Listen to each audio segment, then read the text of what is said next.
불과 얼마 전까지만 해도 평화롭게 그지없던 한적한 산골 마을. 하지만 무덤에 저주가 내렸다는 소문이 퍼지기 시작하면서 한 집 걸러 한 집이 폐가가 됐을 정도로 동네 분위기가 을씨년스러워졌다고 합니다. 안녕하세요. 안녕하세요. 저 집 언제부터 비어 있었어요? 얼마 안 됐어. 지금 우리 집이잖아. 장례식장 갔다가 죽었잖아. 저 집 말고도 비어 있는 집이 좀 있던데요? 그 생기고 나서부터 계속 빠져나갔어. 무서워서 어떻게 살겠어. 나도 돈만 있으면 벌써 빠져나갔지. 흉흉한 소문 때문에 많은 주민들이 이사를 가버렸다는 숙봉마을. 얼마 전 태어난 세 번째 피해자 역시 이사를 준비 중입니다. 이렇게 12바늘을 꼬맸는데 또 무슨 일이 있을 줄 알고 여기서 더 살아요. 정생이 말 듣고 이장님한테 산산 팔라고 그렇게 얘기를 했는데. 그 역시 자신이 당한 사고는 강 회장이 무덤을 잘못 썼기 때문이라고 굳게 믿고 있는 듯 했습니다. 나도 배운 만큼 배운 사람인데. 그런데 그뿐만이 아닙니다. 아니, 분명히 봤다니까. 사고 나기 직전에 내가 강 이장님을 봤어요. 강 회장님은 돌아가셨잖아요. 그러니까 환장을 부르시지. 동네 분위기가 하도 뒤숭숭하니까 내가 그 집 아들한테 선산 빨리 팔아버리라고 그 얘기를 하고 집에 오는 길이었어요. 근데 어디서 많이 본 길 보이는 거야. 황색 점퍼에 녹색 모자.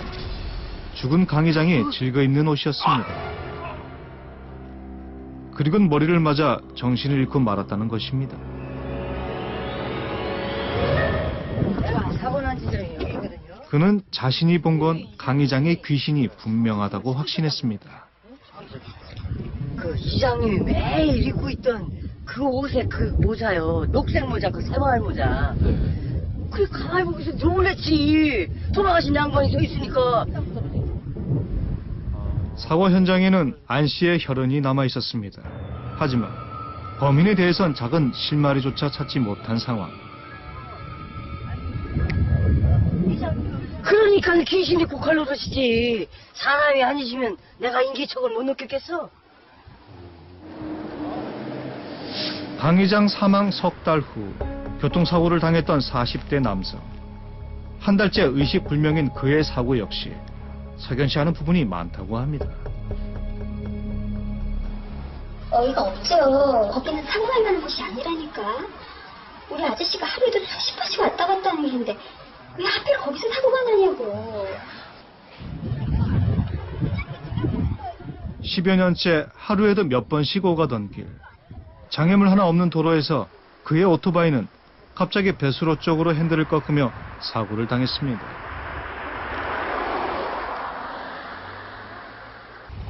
그냥 혼자 불을 박은 거예요.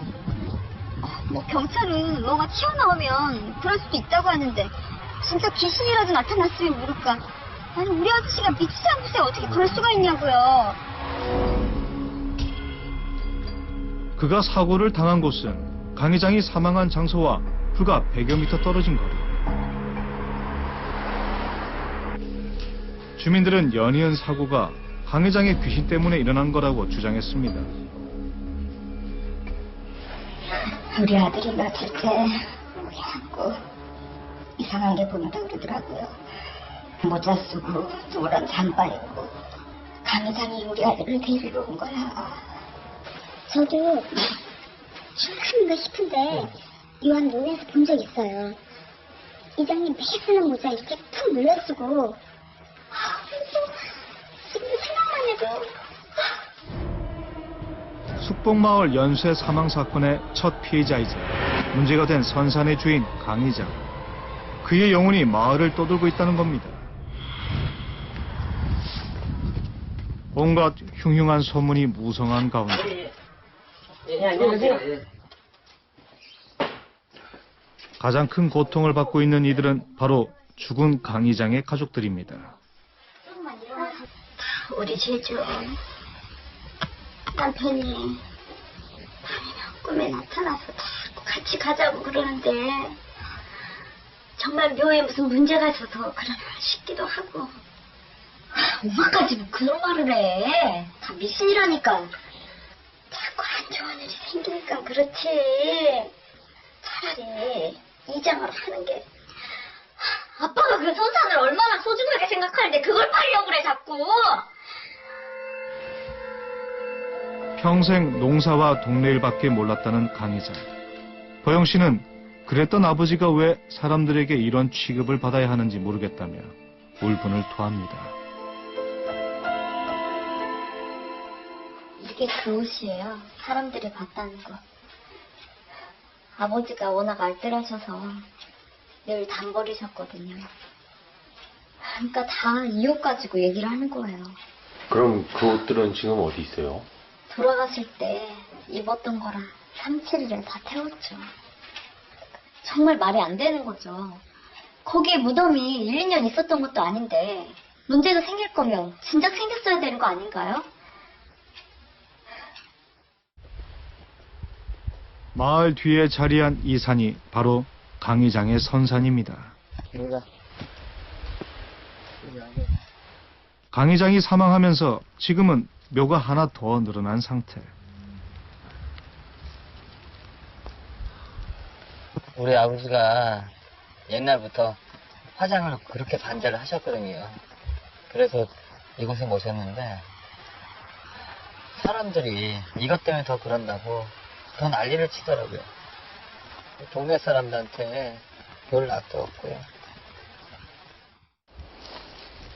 장남 기태 씨는 아버지의 명을 거역할 수도, 그렇다고 동네 사람들의 원성을 무시할 수도 없어 난감한 상태라고 합니다.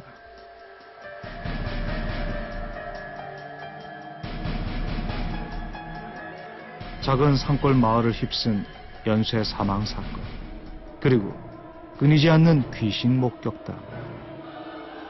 무덤의 저주 때문이라는 주장과 그저 우연일 뿐이라는 주장이 팽팽히 맞서고 있습니다. 과연 풍수 때문에 사람이 연이어 사망하는 일이 가능한 건지, 우리는 관련 자료를 찾던 중 비슷한 사례를 하나 찾을 수 있었습니다.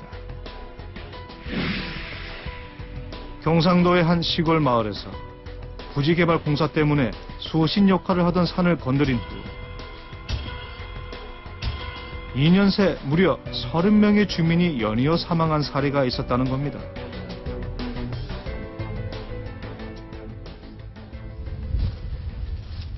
혹시 숙봉마을 또한 그와 비슷한 경우는 아닌지 풍수 전문가의 조언을 구해보기로 했습니다. 그렇게 나쁜 터는 아닙니다. 뭐 솔직히 말씀드리자면은 뭐 명당짜리는 아닌데 뭐 후손을 잇는데 좀 어려움이 있는 정도? 원래 묘자리가 직계 3대까지 영향을 미치거든요. 뭐 이렇게 산을 반을 뚝 잘라내거나 아니면은 크게 훼손하지 않는 이상은 뭐 마을 전체에 그렇게 영향을 미치는 일은 없다고 봐야죠.